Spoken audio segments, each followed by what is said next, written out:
All right, we're joined now by Coach Mike Hastings. Mavericks get set to take on Bemidji State coming up this weekend. Coach, let's just start with opening comment, and then we'll turn it over to those who've joined us on Zoom. Yeah, it's been a productive week, off week for us. The guys were able to get some rest mentally, physically, focus a little bit on a little bit more so on the academics because we took a few more days off.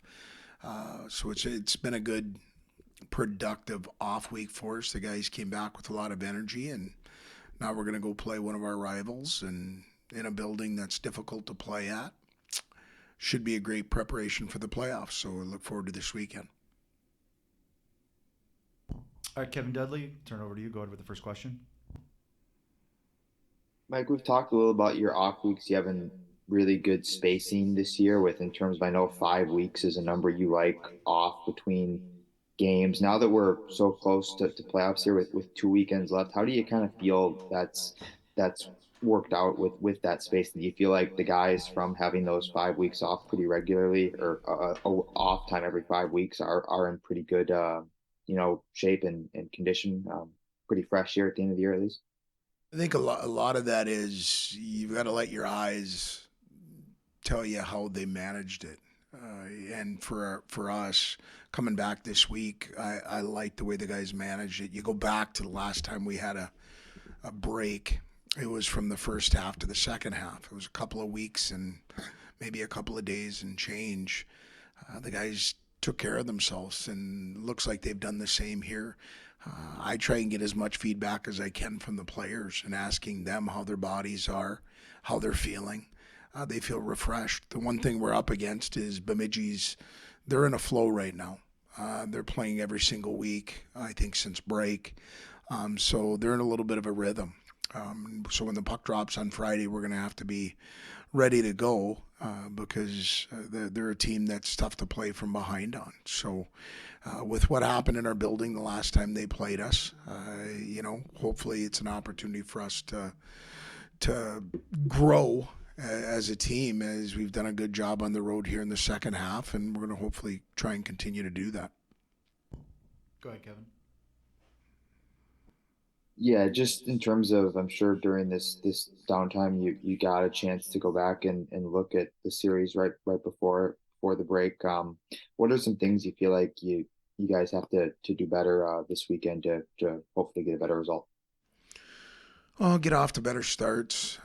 Try and make sure that I didn't think we played with the type energy that we needed to in our own building, and now you've got to grow that exponentially because they're playing on their home ice. And at this time of the year, there's always something more than just points on the line. It's playoff positioning. It's trying to build your book of business for the end of the year. And for us, one thing that we focused on from the beginning of this second half has been our dailies and what we get to control. And the guys have done a real good job of that over the break, our week off, and then really this week. So our focus is more so on what we've been doing, trying to get as healthy as we can get mentally and physically. And now the college hockey season's the longest athletic season in college sports. So there's going to be peaks and valleys. And you're only as good as your last game. And I know that's a cliche, but everybody's trying to push and push and push at this time of the year. And so I thought the break came off at a good time for us. And now we've got to go make some hay. Kevin, go ahead. Yep. I'll ask, yeah, about I think we're going to talk to Andy Carroll here. I know he came back for a fifth year with the hopes of you know taking another step. In terms of maybe we'll start with just the bigger role. How do you feel like he's handled penalty kill, power play? We've seen him used a lot in those two roles. How do you feel like he's kind of handled that bigger role?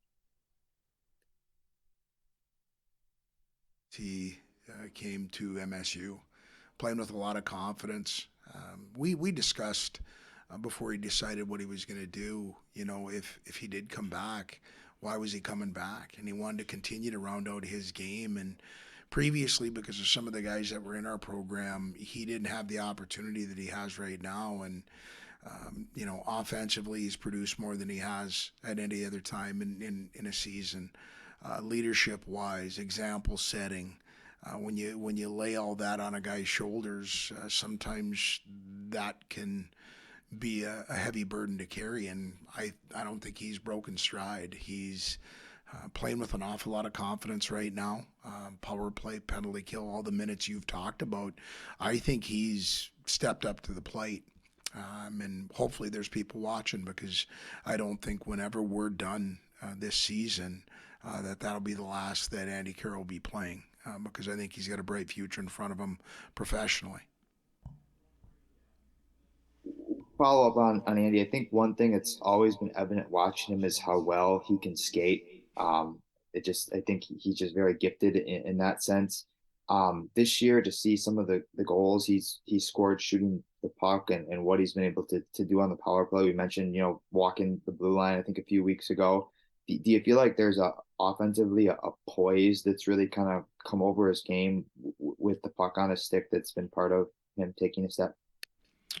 I believe so. If you were able to watch him play junior hockey previously, and then he'd been in Aberdeen in the North American Hockey League, and then went to the USHL and fought some injuries, came in here, and at times, because he does skate so well, he'll rush it a little bit. And I just think there's a poise to his game right now offensively, where he just feels a lot more comfortable walking the blue line with his head up and just taking in information and making decisions as it comes. And if there's a hole, finding the hole and having the poise to make that play. And that's, I think, been the greatest step in his progression as a defenseman, is his ability to just play with a little bit more poise. Sometimes less is more. And I'm really happy with his game right now, and I think he is also. And then the last thing I'll ask you about him. Just I know I've talked to Tom Inkrot about the things he's done to his body to try and maximize what he can do at this level in terms of getting on more weight and keeping it on. I know he's worked hard at that. Is he kind of, looking at what he's done in 5 years, kind of a good example of what, someone can do if they really do put their mind to it in all facets, kind of like he has?